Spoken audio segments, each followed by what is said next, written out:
오늘도 이 자리에서 예배드리는 가정에서 예배드리는 여러분 모두에게 주의 은혜가 함께하기를 축복합니다. 어제 말씀드린 것처럼 성령 집회는 오늘 이 새벽 예배로 대신하겠고 수요 예배도 당분간 새벽 예배로 대신하겠습니다. 오늘 오순절 성령 강림이 임했을 때 세 가지의 현상들이 나타나게 됐습니다. 첫째는 시각적으로 불의 혀처럼 각 사람 위에 임했다는 것이고, 두 번째는 청각적으로 급하고 강한 바람이 임하게 되었다는 것이고, 또 발성적으로 성령께서 각기 다른 방으로 말씀하게 하셨다라고 하는 것이 오순절 성령 충만의 세 가지의 표적입니다. 먼저는 청각적으로 급하고 강한 바람 같은 소리가 났고, 그 다음에 불의 혀와 같은 것이 각 사람이 임하는 시각적인 현상이 나타났고, 그리고 성령께서 각 사람에게 다른 방언으로 말하게 하심을 따라 새로운 말을 하게 되는 발성적인 일이 일어나게 되었다는 것입니다. 이런 것은 소수의 몇 사람의 문제가 아니라 120명의 오순절 120명의 마가의 다락방에 모인 사람들에게 집단적으로 일어난 것입니다. 제가 베들교회에 바로 원하는 것이 바로 이것이고 기도하는 것이 바로 이것입니다. 어느 날 그날이 언제가 될지는 모르겠지만 어느 날 정말 베들교회 온 성도들 모두가 집단적인 공간, 하나의 공간 속에서 같은 시간 속에서 몇몇 사람만의 어떤 것이 아니라 집단적인, 그때는 정말 어린아이까지, 그래서 요엘서의 말씀처럼 내가 말세가 되면 내 영을 부어주리니 이런 것처럼 말세가 되면 성령이 없으면 못 살겠다는 생각이 들어요. 여러분, 이런 현상이 지금 코로나로 인해서 주가는 떨어지고 코스피 코스닥 떨어지고 전 세계 증시가 떨어지고 달러 이외는 다 팔고 다 안 돼서 제가 볼 땐 경제가 까딱 잘못하면 위태로울 수 있겠다라고 하는 이 시대 속에서 점점 어두워지고 점점 신앙적으로 어두워지고 신앙이 밥 먹여주냐 하고 하나님 앞에서 이 어려울 때에 우리에게 양식을 주십시오라고 할 때에 주님이 내가 너에게 썩어질 걸 위해 일하지 말고 영원한 양식을 위해 일하라 라고 하면 이 먹고 살기 어려울 때에 신앙이고 나발이고 무슨 소용이 있냐 라고 우르르 떠나는 이때에 영생의 말씀, 생명의 말씀이 여기 계심에 우리가 어디로 가겠습니까? 라고 말할 수 있는 사람은 성령의 충만함과 성령의 은혜가 없으면 이 말세에 거대한 이 탕류 다 믿음이 없이 흘러 떠내려가는 이 시대 속에서 믿음의 닻을 내리고 그 믿음에 견고히 설 수 있는 사람은 성령의 은혜 이외에는 없겠구나 하는 생각이 더 많이 들게 됩니다. 이처럼 성령의 충만함은 몇몇 사람의 환청도 아니고 환각도 아니고 집단적인 120명 전체에게 하나님께서 약속하신 성령 충만함의 역사가 오늘 임하게 되었다라고 하는 것입니다. 정말 한 번도 경험하지 못했던 초월적인 아주 신비한 현상들이 나타나게 되었던 것이죠. 그래서 이 성령 충만 받은 사람들이 집단적으로 각기 다른 방언을 말하게 되니까 예루살렘에 모였던 사람들이 그 얘기를 듣고 그 소리를 듣고는 소동을 하게 됩니다. 놀랍니다. 그래서 성령의 표현 중에 하나는 진동이죠. 진동, 내가 진동하리라, 진동시키리라 라고 하는 것은 아주 좋은 두 가지로 저는 얘기할 수 있을 거예요. 하나는 기존에 있지 않은 것들에 대해서 사람들이 놀라기 때문에 진동하는 것이고, 또 하나는 변화될 것들과 변화되지 않을 것에 대해서 하나님이 구별시키기 위해서 진동시킨다라고 말하겠는데, 어쨌든 기존에 해 아래에서 그동안 봐왔던 새로운 현상들이 나타나니까 사람들은 서동하고 진동하고 요란을 떨기 시작을 하죠. 그리고 이게 다 어찌된 일이냐, 이게 저들이 어떻게 우리나라 말로 하느냐. 오늘 말씀 이제 13절까지 읽어야 되는데 시간 관계상 있지 않았지만 오늘 보면 새로운 사람들, 주변 사람들의 나라의 각 언어를 말하기 시작합니다. 그리고 어떻게 저들이 우리의 언어를 얘기하지? 라고 놀랍니다. 놀라고는 그들이 그거를 폄하시켜요. 신비하고 초월적인 그런 일들이 일어나자 그들은 이해할 수 없으니까 그걸 조롱을 하고는 이렇게 폄하시키는데, 저 사람들은 술 취해서 그래. 저 사람들은 술 취해서 저런 일들을 하는 것이다 라고 폄하를 하기 시작합니다. 이게 성령이 없는 시대, 하나님의 영이 없는, 하나님을 대적하여 높아진 이 세상이 보여주는 현상은 언제나 이렇습니다. 하나님의 일이 나타나고 하나님의 초월적인 일과 성령의 역사가 나타날 때에 사람들 처음에 놀라요. 야, 이게 무슨 일이야? 이게 어떻게 이해할 수 있지? 그러다가 그들이 이해하지 못하고 그들의 논리와 육적인 생각과 상식으로 이해하지 못할 때 그들은 그거를 무시하고 조롱을 합니다. 이게 세상의 현상이에요. 왜 어떤 일이 일어났지? 왜 그런 일이 일어났지? 아니 저들이 어떻게 우리의 언어를 하지? 저렇게 무능하고 무식하고 겁쟁이들이 어떻게 저렇게 유능하고 힘있게 달라졌을까? 이해하려고 하지 않아요. 그들은 아예 그들 자체를, 만약에 그들이 얘기하는 것을 이해가 안 되면 아예 얘기하는 자체를 무시해 버리려고 합니다. 이게 공산주의자들의 전형적인 특징이죠. 그 어떤 얘기가 감당이 안 되면 그 얘기를 한 사람을 아예 무시해 버려요. 이게 공산주의자들의 전유물입니다. 그러니까 거짓에 능통하죠. 이처럼 이 초대교회의 성령 충만함으로 방언을 얘기하니까 이해하지 못하니까는 술 취해서 그래 라고 조롱을 하게 됩니다.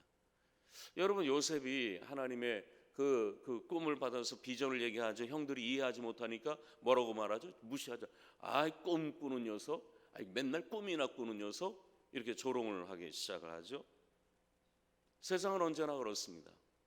유물론자들, 해 이상을 못 보는 사람들, 영혼에 대한 감각이 없는 사람들, 그저 보이는 것이 다인 줄 아는 사람들, 이 세상이 전부인 줄 아는 사람들, 유물론자들, 공산주의자들, 과학주의자들은 이 신비한 현상이 나타나면 조롱을 해요. 무시를 합니다. 종교는 아편이야. 사람을 몽롱하게 해서 이 세상에서 부적응하게 만드는 종교는 아편이야. 이런 식의 얘기를 해요. 하늘을 보고 왔다, 어떤 영적인 것이 있다, 그럼 그건 뇌의 조작이지 라고 폄하를 해요. 그건 뇌의 조작이야. 얼마든지 뇌 조작, 아편을 먹고도 그런 일이 일어날 수 있지, 이런 식으로 얘기를 합니다. 심지어는 오늘 주변 사람이 다 들었죠. 여러분, 120 다락방에서 얼마나 소리를 질러서 여러분 가만히 있다가 방언을 얘기했겠어요? 기도를 하다 부르짖다 보니까 이게 방언이 나타나서 120명이 방언으로 기도하다 보니까 주변 사람들이 다 들은 거 아니에요? 안 그렇습니까? 근데 지금도 어떤 사람들은 하나님이 귀 먹었냐? 무슨 큰 소리를 기도하고 그래? 왜 랄랄라 샤샤샤 하고 그래? 또박또박 얘기를 해. 이것도 참 조심할 문제입니다. 성경은 우리에게 이게 환난 날에는 부르짖는 거예요. 환난 날에는 부르짖어야 됩니다. 하나님, 우리가 죽게 되었습니다 하는데 묵상이나 하고 있고 참선이나 하고 있을 거예요. 우리가 불교와 같이 어느 순간에 우리의 기도가 다 내면에 자기 관조, 묵상, 참선으로 축소된 거에 대해서 난 대단한 우려를 가지고 있어요. 물론 그게 나쁜 건 아닙니다. 우리는 조용히 내 자신을 돌아보고 저도 묵상기도를 얼마나 좋아하는지. 새벽 기도에는 묵상기도가 너무 좋아요. 그러나 성령 집회라든지 어떤 삶의 고난이 왔다라든지 어떤 위기 때에는 환난 날엔 나를 부르짖어라 라고 성경이 얘기하지 않았습니까? 이 지금 어려운 때에 부르짖어야 될 거 아닙니까? 우리가 소리로 발성으로 부르짖지 못하면 마음으로라도 옷을 찢는 것이 아니라 마음을 찢고 주님께 이 나라를 살려주십시오 라고 기도해야 될 거 아니에요? 하나님이 귀 먹었냐? 왜 소리 지르냐? 그 사람은 아직도 저절한 기도를 모르는 것이죠. 예수님이 얼마나 아버지여 이 잔을 내게서 옮기시옵소서, 얼마나 부르짖는 기도입니까?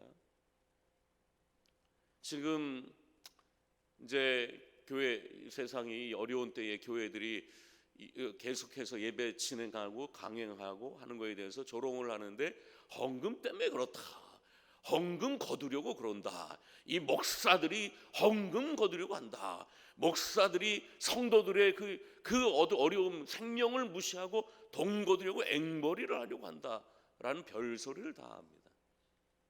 참 무식하면 용감하다고. 저는 그래요. 바람이 불기 전에 먼저 엎어지지 말자. 그럼에도 불구하고 우리가 최소한으로 예배를 주일하고 또 사순절하고 온라인으로 드리는 이유가 무엇입니까? 그만큼 우리가 예배를 가치 있게 생각하고 있다라고 하는 것이죠. 가정에서 예배드리는 분들도 이 새벽에 일어나서 인터넷에서 예배드리는 것이 왜 그렇게 드리죠? 교회에서건 가정에서건 예배가 우리의 최상의 가치다라는 것을 보여주고 싶어서. 그러니까 교회에서 예배 드리는 것도 주의 은혜요. 가정에서 예배 드리는 것도 주의 은혜요. 어디든지 주의 은혜를 붙들 수 있는 여러분 될 수 있기를 축복합니다. 지금은 깠다가면 다 떠나갈 때, 다 떠내려갈 겁니다. 히브리서가 얘기하죠. 흘러 떠내려가지 않게 해라. 지금은 세상의 문화와 풍조와 흐름 속에서 다 흘러 떠내려갈 때에 영혼의 닻을 내려서 성령의 은혜를 충만히 받아서 이 어려운 시대를 다 이겨나갈 수 있는 우리 베델의 모든 성도들 될 수 있기를 축복합니다. 예, 그렇습니다. 성령의 현상은 지금도 이렇게 불처럼 임하는가? 성령의 현상은 지금도 바람처럼 임하는가? 아마 지금 만약에 어느 날 성령 임했을 때 정말 불이 막 보이고 확 바람 소리가 들리고 그럴까요? 글쎄요. 저는 일어날 수도 있겠지만 글쎄요. 저는 불이 불처럼 보이는 걸 한 번도 본 적은 없는 것 같아요. 제 경험상. 바람 소리가 났나? 글쎄요. 지금도 어제처럼 바람이 부는 것처럼 확 바람이 부나? 그건 아닐 겁니다. 마치 예수님의 동정녀 탄생이 지금도 끊임없이 발생되지는 않잖아요. 단 일회적으로 일어나는 것처럼. 이때 오순절에 성령도 마치 예수님이 동정녀 마리아의 탄생처럼 성령 하나님이 이 땅에 오신, 이 땅에 바람처럼 불처럼 임한 거잖아요. 이러면서 아마 이런 현상도 아마 첫 번째이고 유일하지 않을까라고 생각을 합니다. 그러나 그 현상이 말하는 영향력은 지금도 여전히 일어날 것이다 라고 생각을 합니다. 먼저는 바람 소리 같다라고 합니다. 다시 말하면 바람 소리죠. 바람 소리, 이걸 또 다른 말로 뭐라고 얘기할 수 있겠습니까? 생기라고 말할 수 있겠죠. 그래서 성령의 역사는 바람 소리 같다라고 하는 것은 생기입니다. 그래서 에스겔의 마른 뼈에 생기, 바람 같은 생명의 바람이 에스겔의 골짜기에 불었을 때에 마치 봄바람이 저 겨울역에 아주 죽음의 이 골짜기에 봄바람이 불면 어떻게 되죠? 생명력이 파릇파릇 발화되고 발산되는 것처럼 죽음의 골짜기 같은 곳에, 이 생명이 없는 골짜기에 성령의 바람이 생기가 확 불게 되면 에스겔의 빠른 뼈들이 살아나는 것처럼 하나님의 생명의 기운이 발화시키게 되는 것이죠. 이건 지금도 마찬가지죠. 지금도 하나님의 성령께서 바람이 불 때에, 생명이 불 때 죽은 영혼이 깨어나고 사대교회 같은 이름만 있는 교회들이 살아나게 되고, 라오디아 교회처럼 뜨겁지도 않고 차지도 않은 교회들이 주님을 향해서 발화하게 되는 일들은 지금도 바람처럼 역사하는, 언제 올지 모르고 어디서 올지 모르고 어떻게 역사할지 모르지만 지금은 성령의 바람이 훑고 지나가면 죽음의 동산에 꽃이 피고 죽음의 그 동산에 하나님의 군대가 일어나는 일은 지금도 나타나게 되는 것이죠. 그래서 이 하나님께서 인간을 지으셨을 때에 하나님께서 흙으로 인간 지으시고 그 속에 하나님의 숨을 집어넣지 않습니까? 하고 하나님께서 생기를 집어넣었을 때, 하나님의 호흡을 숨을 집어넣었을 때 비로소 living soul, 살아있는 영이 되는 것이죠. living, 살아있는 영이 되는 것은 하나님의 숨, 하나님의 생기, 하나님의 영이 그 속에 들어갈 때에 영이 살아 움직여요. living soul. 그러니까 우리가 육체가 사람이라고 다 사람입니까? 기본적으로 어떤 사람은 오늘 신문인가 봤더니 코로나 바이러스 있는 중국에서만 그런 게 우리나라 사람 중에서도 그런지 모르겠지만 침을 아무 사람이 받고 다니는 이런 데다 침을 막 일부러 뱉는다는 거예요. 그거 볼 때 야, 참 저게 사람인가? 그러니까 그냥 동물적인 사람이죠. 그냥 감각적인, 화나면 확 화내고 그냥 보이는 대로 들리는 대로 느끼는 대로 그냥 동물적인 사람들이 있죠. 거기다 그런 사람들은 지극히 육적인 사람이죠. 근데 교양 있는 사람이죠. 상시적으로 지성이 있고 이런 사람은 인격자죠. 이 사람은 좀 문명화된 사람이라고 말할 수 있겠죠.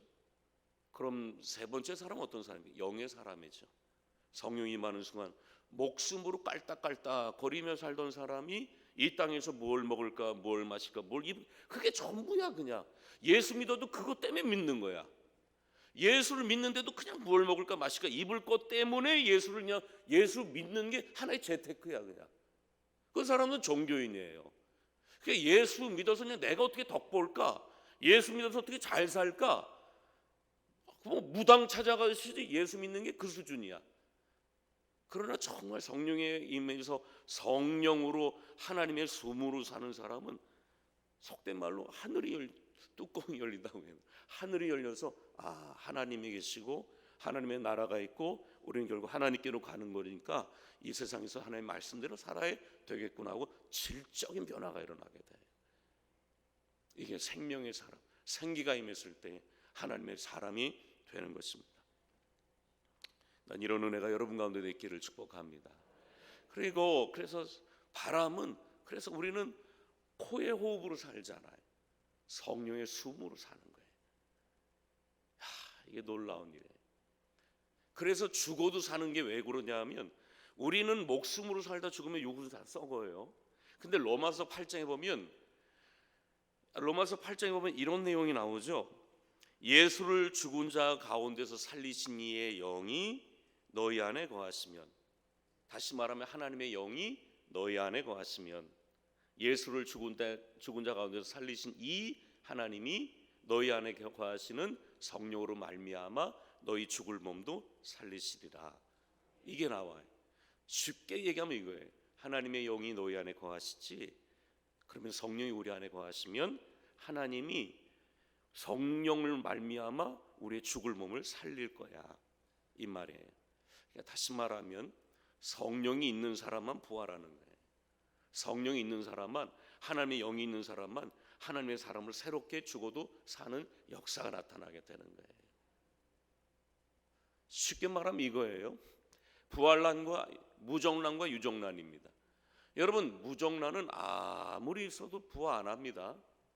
왜냐하면 생명의 씨가 없기 때문에 그래요. 유정난은 21일이 지나면 생명이 있기 때문에 부활돼요. 예수를 죽은 자 가운데서 살리신 이의 영이 너희 안에 거하시면, 예수를 죽은 자 가운데서 살리신 이가 너희 안에 거하시는 그의 영으로 말미암아 너희 죽을 몸도 살리시리라. 그 다음에 뭐죠? 불이죠. 불은 하나님의 임재입니다. 모세가 가시떨기에서 불을 봤을 때 하나님의 임재죠. 모세가 다시 시내산에 왔을 때 시내산에 불이 임했죠. 하나님의 임재죠. 엘리야가 갈멜산에서 하나님의 불이 내렸죠. 하나님의 임재입니다. 지금도 불의 혀처럼 갈라졌다라고 하는 것은 하나님의 임재를 얘기하는 것이고, 하나님의 영이 임했다, 불처럼 임했다는 것은 하나님 너희 안에 임했다라고 하는 것입니다. 세 번째, 다른 방언을 얘기했다. 성경에 보면 방언은 두 가지가 나와요. 하나는 외국어 방언, 또 하나는 고린도전서 12장에 나오는 것처럼 영으로 비밀을 하나님께 얘기하는 방언. 난 여러분이 왜 방언을 해야 되냐? 방언을 무시하지 마세요. 우리 바울은 이렇게 얘기해요. 너희가 다 방언 말하기를 원한다.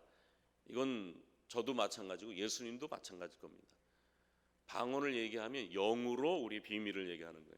내가 영으로 찬양하리니. 영으로 찬양하는, 신령과 진정으로 찬양하죠. 이 모든 게 어떻게 가능합니까? 영으로 할 때. 그래서 방언은 우리의 영이 하나님께 비밀을 얘기하는 거예요. 그러니까 방언으로 기도하면 오래 기도했을 뿐만 아니라 어떤 우리의 논리와 어떤 생각의 제한을 안 받고는, 논리와 생각과 이 발성의 제한을 안 받고는 쫙쫙 얘기할 수 있기 때문에 이 방언을 기도한다는 건 너무나 놀라운 축복이에요. 난 여러분이 기도할 때 주여 방언을 말하게 해다 간구 한번 해보세요. 간구를 하나님 그 간구 안 하는 거하고 사모하는 거하고는 너무 다른 거거든요. 어쨌든 방언을 말한다는 것은 초대교회는 처음에는 외국어 방언을 했어요. 왜냐하면 선교해야 되니까, 외국에 나가서 하나님의 말씀을 전해야 되니까 방언을 주셨죠. 이런 방언이 지금도 나타나는지 모르겠어요. 근데 일각에서 선교사들의 보고에 의하면 일부에서 나타나고 있다라고 하는 얘기를 듣는데, 그건 아마 이 복음의 확산을 위해서 하나님이 주실 수도 있겠죠. 그러나 지금 말하는 대부분의 방언은 고린도전서 12장에 나오는 우리의 영으로 하나님의 비밀을 우리가 영으로 하나님께 우리의 비밀로 기도할 때 나오는 것이 방언이다 하는 것이죠. 방언을 하는 이유는 소통입니다. 여러분, 바벨론에서 하나님께서 언어를 혼잡시켰죠. 하나의 언어를 다 흩어버렸습니다. 인간의 교만으로 말미암아 인간이 하늘로 올라가려고 하다가 그 교만이 언어의 흩어짐으로 나타났어요. 그런 오순절에서 겸손히 우리가 주님께 나갔을 때 하늘에서 하나님의 언어가 내려오게 된 것이죠. 그래서 사람과 사람과의 소통이 일어나고 하나님과의 소통이 일어나서 살아나는 역사가 나타나게 되었다라고 하는 것입니다. 말씀을 마칩니다.